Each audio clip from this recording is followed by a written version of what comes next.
আমার জানের মালিক, আল্লাহ আমার প্রাণের মালিক, আল্লাহ আমার সব, তিনি আমার সৃষ্টিকারী, তিনি আমার গুণ বিচারী, হায়াত মৌত তারি হাতে, তিনি হলেন রব।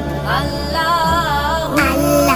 আমার জানের মালিক, আল্লাহ আমার প্রাণের মালিক, আল্লাহ